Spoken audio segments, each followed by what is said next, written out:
naman po ulit sa aking YouTube channel, Quezon Province Realty TV. Okay po, it's me again, Miss Geraldine Villarasa. Andito naman po ako ngayon sa bayan po ng San Francisco, Quezon. Meron na naman po akong ilulocate na isang property. Siya naman po ay beachfront.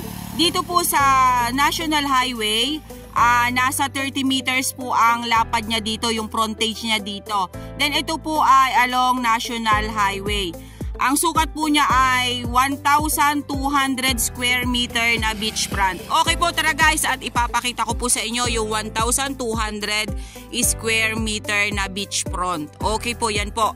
Ito pong side na yan, ayan, makikita nyo naman po siya, napantayin po siya dito. Then madamo lang po talaga. Bababain po natin yung pinakang dagat niya. Wala po tayong problema about po sa electricity kasi ayan, makikita po natin ang poste na dyan po mismo sa property. Sama ka kasi makikita nyo rin ang ganda may kuweba.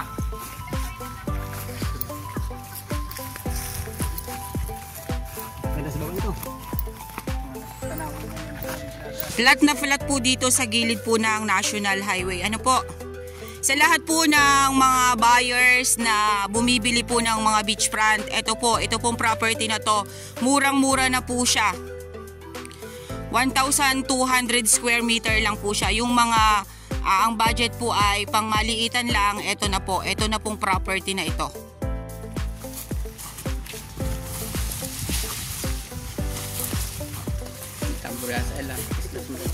Yan pong madamo na yan po yung property. Hanggang po yan doon sa gilid po ng National Highway. Okay guys, nandito na po ako sa baba nung dagat.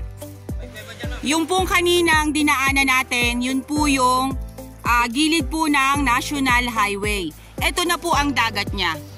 Pasensya na po at medyo po marumi yung pangpang po ng dagat. Ano po? Pero makikita po natin ang buhangin. Ayan, napakaganda po ng buhangin niya. Pinong-pino po siya na mamuti-muti. Yang side na yan po yung tapat nung blinag ko kanina doon sa National Highway. Yan po ay lilinisin lang. Lilinisin lang po siya. Then makikita nyo na po yung hubog ng lupa niyan. Para po siya, overlooking po siya kasi nandun po sa taas yung National Highway. Then ito pong kinatatayuan ko, ito na po yung dagat mismo. Kaya sabi po nila may kuweba po ito. Tingnan nyo po, napakaganda po ng dagat dito. Napakamura po nito. 1,200 square meter, 2.2 million negotiable, sabi po ng seller. Ayan, kausap ko po mismo ang seller. Siya po ay sinubdivide nila. Ayan, buhay po ang nasa titulo niyan. May subdivision plan na po siya. Napakaganda po ng area. Linis lang po talaga ang kailangan dyan. Sa lahat po ng buyers na naghahanap ng maliit na cut ng beachfront, eto na po. Dito po ito sa San Francisco, Quezon. Napakaganda po ng buhangin niya. Lilinisin lang po yung gilid na yan. Yung mga basu-basurang yan, lilinisin lang po yan. Itatambak lang po yan sa isang tabi.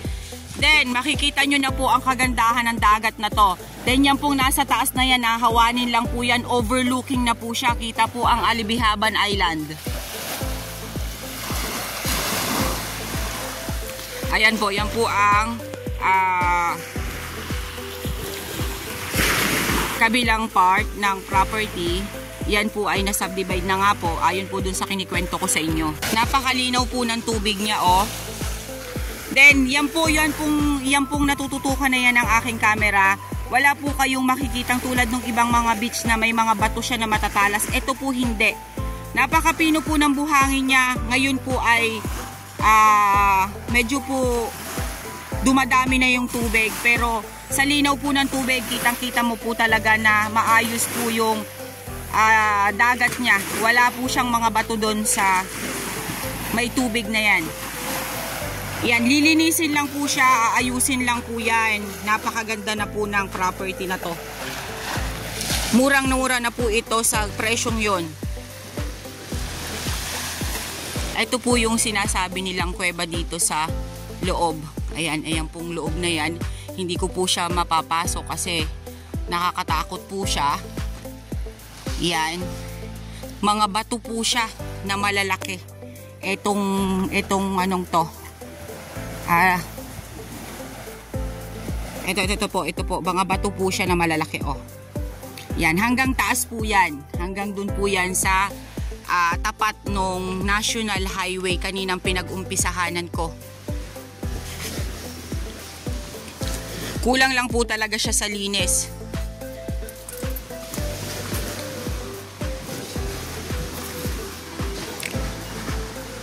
Ayan. Napakaganda po niya talaga, promise.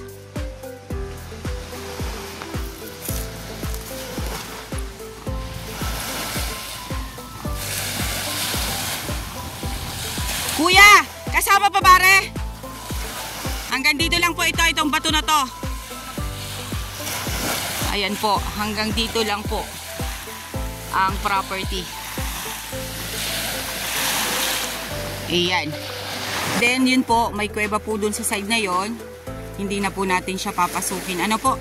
Dito lang po tayo sa pinakang bungad. Medyo po talaga linis lang ang kailangan natin dito. Makikita na po ninyo ang ganda ng area.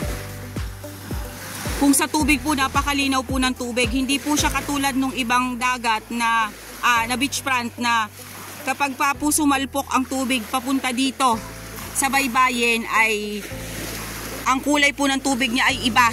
Mangitim-ngitim. Ito po hindi. Tingnan po ninyo, napakalinaw po ng tubig niya na humahampas dito sa dalampasigan.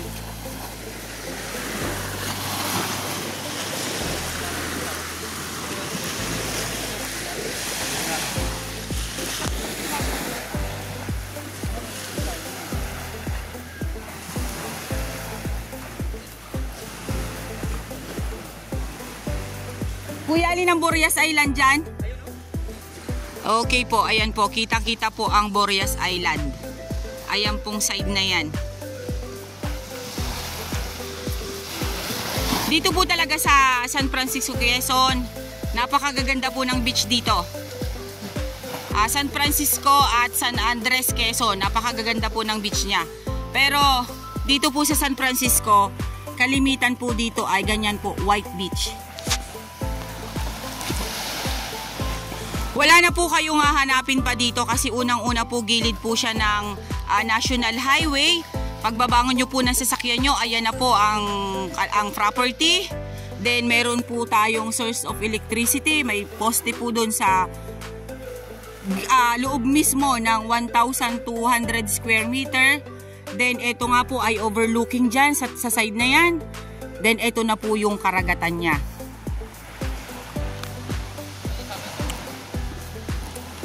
Napakaganda po niya, oh.